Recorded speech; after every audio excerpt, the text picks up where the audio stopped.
Mari kita berdoa. Bapa dalam sorga, kembali kami bersyukur dan berterima kasih Tuhan atas segala kemurahan kebaikan Tuhan yang memelihara hidup kami tiap hari, memberkati kami berlimpah. Terima kasih Bapa dalam sorga.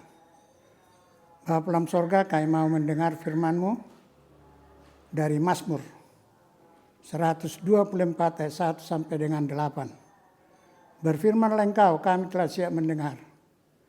Dalam nama Tuhan Yesus, kami telah berdoa.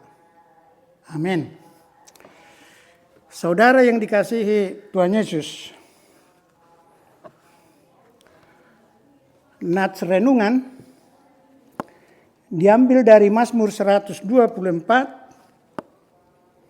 ayat 1 sampai dengan 8. Bunyinya demikian.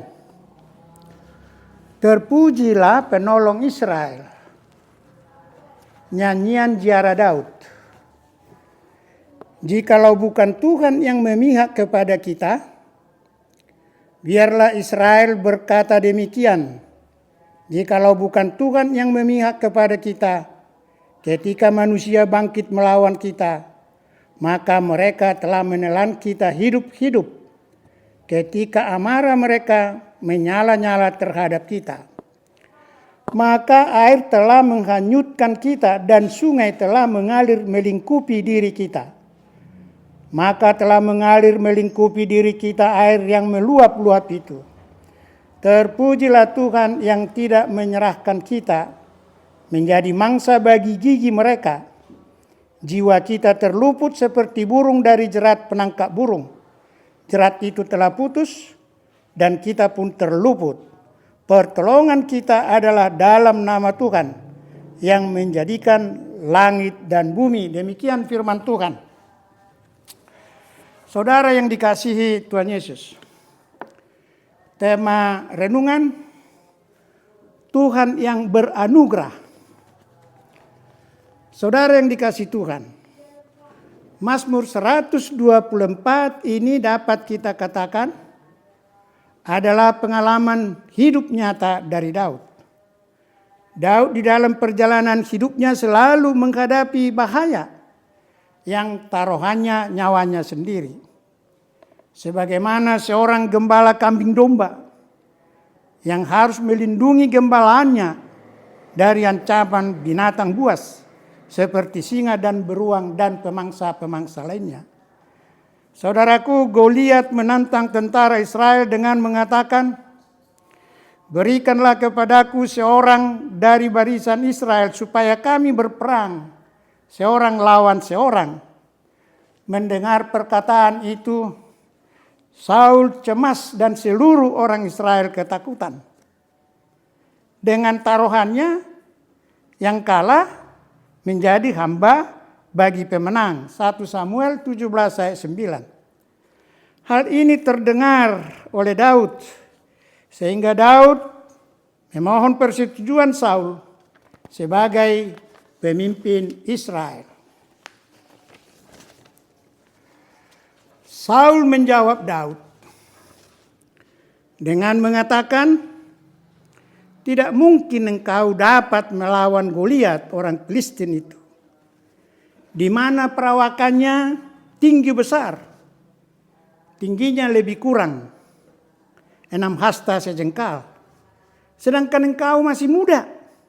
Sedangkan Goliat adalah seorang prajurit tentara Filistin yang terlatih sejak mudanya." Saudaraku, Saul lupa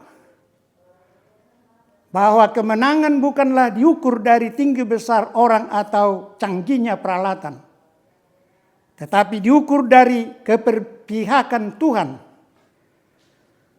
Untuk meyakinkan Saul, Daud menceritakan pengalamannya di saat dia membebaskan domba gembalanya dari mulut binatang buas seperti singa dan beruang.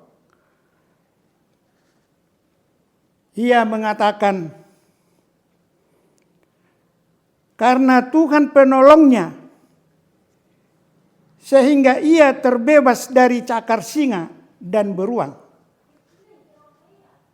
Demikian juga jika saya diperbolehkan berperang melawan Goliat, orang Filistin yang sombong itu, Tuhan akan melepaskan aku dari tangan orang Filistin itu.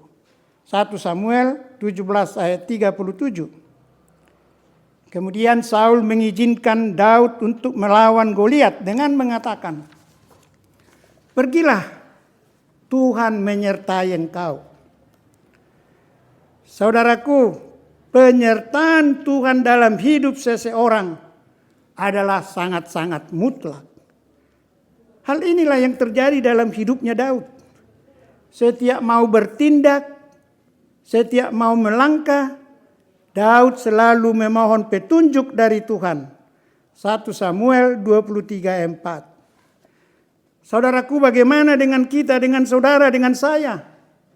Berapa kali saudara, berapa kali saya memohon petunjuk Tuhan. Sebelum melangkah, sebelum bertindak, sebelum meninggalkan rumah, sebelum bekerja. Saudaraku, Daud memenangkan pertandingan melawan Goliat yang lengkap dengan peralatan canggih di zaman itu. Seperti ketopong kepala, penutup kepala, baju jirah bersisik, perisai dan lain sebagainya. Sedangkan Daud hanya menggunakan umban, semacam ketapel yang diayunkan dengan tangan, namun mengalahkan Daud. Daud mengalahkan Goliat bukanlah karena kehebatan strategi perangnya, tetapi karena keimanannya kepada Tuhan yang akan melepaskan dia dari tangan Goliat, orang Filistin itu. 1 Samuel 17 ayat 37. Saudara yang dikasihi Tuhan, dari perjalanan hidup Daud sangat banyak ancaman yang nyaris membinasakannya, termasuk orang-orangnya. Ada ancaman dari dalam kerajaan dan ada pula ancaman dari luar kerajaan. Ancaman dari dalam, di mana anaknya Absalom yang ingin menggantikan Daud sebagai raja. Saudara yang dikasihi Tuhan, pemazmur dalam Mazmur 124 menceritakan akan kejahatan manusia yang sudah nyaris membinasakan mereka. Saudaraku, mengapa manusia menjadi ancaman terhadap sesamanya? Karena manusia adalah serigala bagi sesamanya. Seperti pepatah Latin yang mengatakan homo homini lupus. Maksudnya saudaraku, manusia itu menjadi sifat serigala yang memangsa kawanannya sendiri. Jika keinginannya tidak terpenuhi, jika keinginan hatinya tidak tercapai, sehingga amarahnya menyala-nyala, meluap-luap, hendak melahap orang yang tidak mengikuti jalan pikirannya itu. Saudaraku, homo homini lupus, di mana manusia menjadi serigala yang memakan sesamanya. Homo homini lupus, di mana manusia menjadi serigala yang hendak menelan sesamanya bulat-bulat ketika amarah mereka menyala-nyala. Mereka marah karena suatu hal dan tidak ada yang bisa memuaskan hatinya selain kehancuran orang yang dibencinya itu. Saya ulangi saudaraku, mereka marah karena suatu hal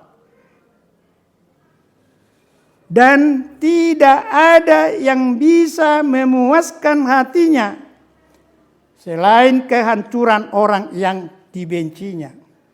Saudara yang dikasihi Tuhan, homo homini lupus, di mana manusia terpuaskan hatinya jika sesamanya hancur.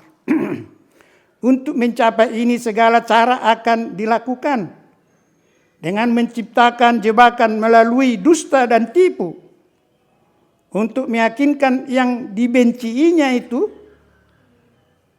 bahwa ia adalah kawan baik. Seperti pengakuan pemazmur 120 ayat 2 yang mengatakan, "Ya Tuhan, lepaskanlah aku daripada bibir dusta dan pada lidah penipu. Saudaraku, mungkin ada di antara kita menganggap bibir dusta dan lidah penipu tidak berbahaya dan tidak dosa.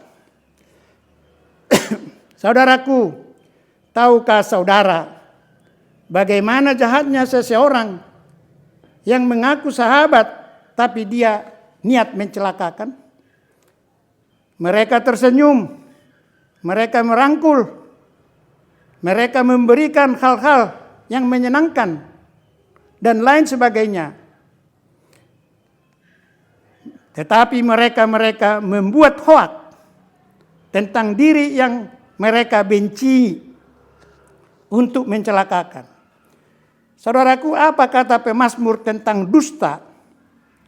Mazmur 119 ayat 163 mengatakan, aku benci dan merasa jijik terhadap dusta. Saudara yang dikasihi Tuhan, pemazmur mengajak kita, mengajak saudara dan saya untuk menyadari kita dapat hidup seperti saat ini karena Tuhan berpihak kepada saudara dan saya. Saya ulangi, saudara yang dikasihi Tuhan, pemazmur mengajak kita, mengajak saudara dan saya untuk menyadari kita dapat hidup seperti saat ini karena Tuhan berpihak kepada saudara dan saya. Oleh karena itu saudaraku, kita patut memuliakan Tuhan dengan hidup yang dikehendakinya. Saudaraku, tema Tuhan beranugerah. Artinya, saudaraku, kenikmatan apapun yang kita nikmati di saat ini semata-mata dari anugerah Tuhan, bukan karena kekuatan, kepintaran, dan kemampuan kita. Terlebih lagi, Yesus Kristus mati di kayu salib untuk membebaskan kita dari dosa.